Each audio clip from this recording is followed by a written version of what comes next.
often find myself in a state of aimlessness, not quite sure what to do with my life. It feels like I'm stuck between one phase and the next, in a transitional period.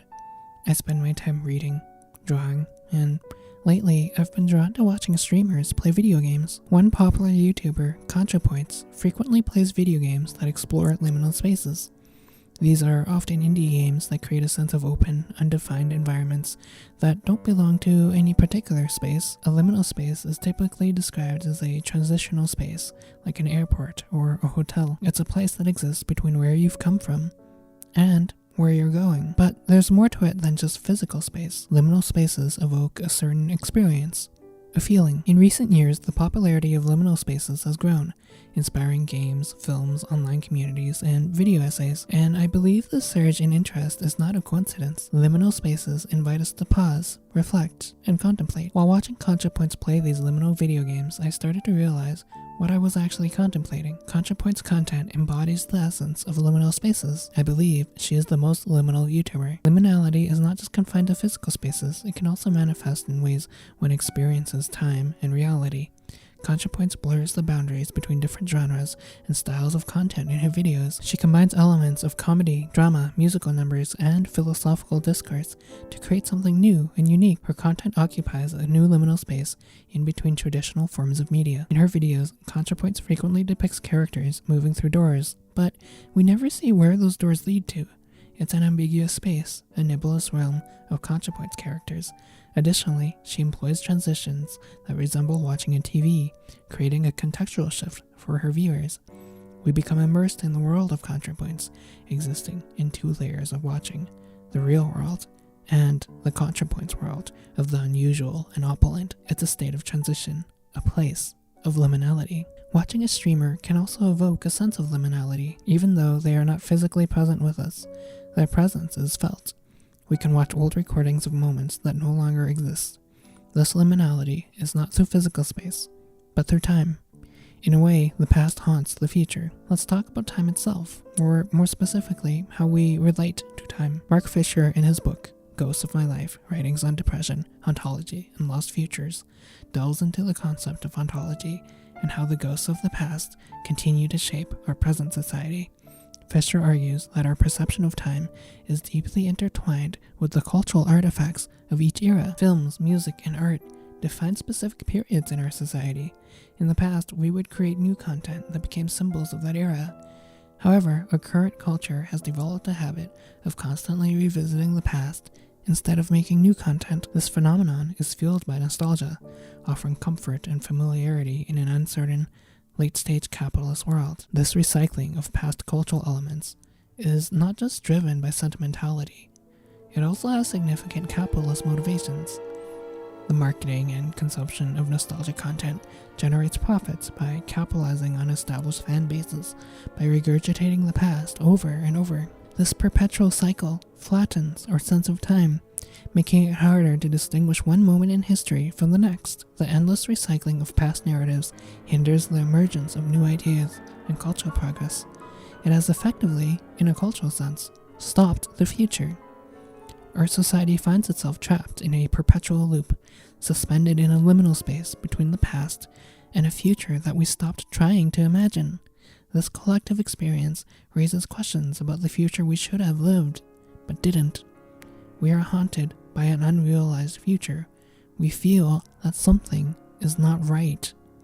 Instead of envisioning a new future, we turned to the past, merging nostalgia with our modern perception to create something that is neither entirely new nor strictly old. Contrapoints frequently incorporates 80s neon aesthetics into her videos. The music she uses is often remixes of classical pieces. It is a hallmark of her channel and a reflection of our era, to revisit what came before instead of looking at what comes next. But if we are not actively shaping a new future, then what are we doing? In her video Opulence, Contrapoints discusses the aesthetic of dead malls as a form of modern Gothic.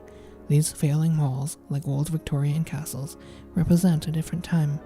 When these malls were built, they were bustling with shoppers and prosperity. Today, they stand empty, symbolic of the failure of neoliberal capitalism. Here is my point. We are the malls, or our society makes us into them anyway. Mark Fisher, in his book Capitalist Realism, describes the alienation and failure of capitalism as a prevailing sense of resignation and an inability to imagine an alternative. Fisher argues that capitalism has become deeply entrenched in our social, cultural, and economic structures, creating a condition he calls capitalist realism. It's a state where capitalism is perceived as the only viable system, despite being really shitty. According to Fisher, capitalist realism stifles our ability to envision and pursue alternative socio-economic models. It reinforces a state of alienation where individuals feel disconnected from their labor, their creative potential, and a collective sense of agency. This alienation is reinforced by the commodification of our culture. Failing neoliberal capitalism separated humans from purpose, just like it did to them all.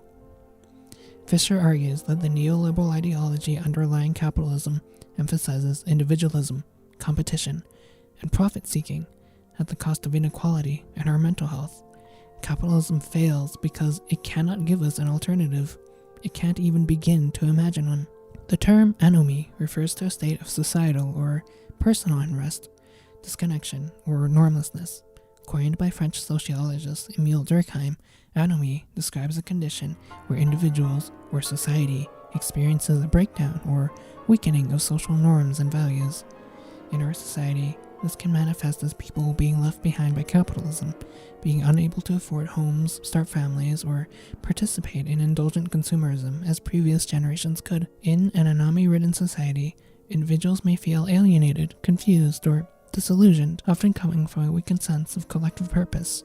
Think, for example, of the hikikomori, or lying flat movement, or the emergence of quiet quitting. Anomie is a sense of alienation. Karl Marx's concept of alienation refers to the estrangement of individuals from the products of their labor, their own creative potential, other people, and their sense of self. Under capitalism, workers are alienated from the fruits of their labor because they lack control over the means of production and the final outcomes of their work. We are reduced to being mere wage laborers, disconnected from the value we create, and lacking fulfillment in our work. The era of general prosperity promised by capitalism is gone, yet we continue to toil and labor for diminishing returns. Therefore, we find ourselves alienated from our labor, our communities, and one another. We are also alienated from time because the future has been cancelled in favor of reboots and remakes. Our era exists not in the past, but in an invented past built on nostalgia, while the creation of a new future eludes us. We are in transition to an uncertain and unknown future. Our very existence is liminal. So, what can we do? Does liminality provide any answers? In a sense, yes. Let's revisit these liminal spaces and the contemplation and reflection they evoke. Liminal spaces are only liminal when experienced alone. When people occupy these airports and hallways, they become normal hotel hallways or airports, just functional places. The alienation caused by capitalism leads to loneliness and contributes to this broader sense of liminality in our society. We need to create new art and media, and we need each other. We need vibrant, healthy communities built on mutual aid and praxis. Otherwise, we're simply talking to ourselves, standing around in a state of perpetual transition. Liminality is popular because it captures the essence of the alienation we are experiencing due to capitalism. However, capitalism is not a natural or inevitable system. It had a beginning, and it will have an end, just like the systems that came before. But to reach that end, we have to imagine a new future.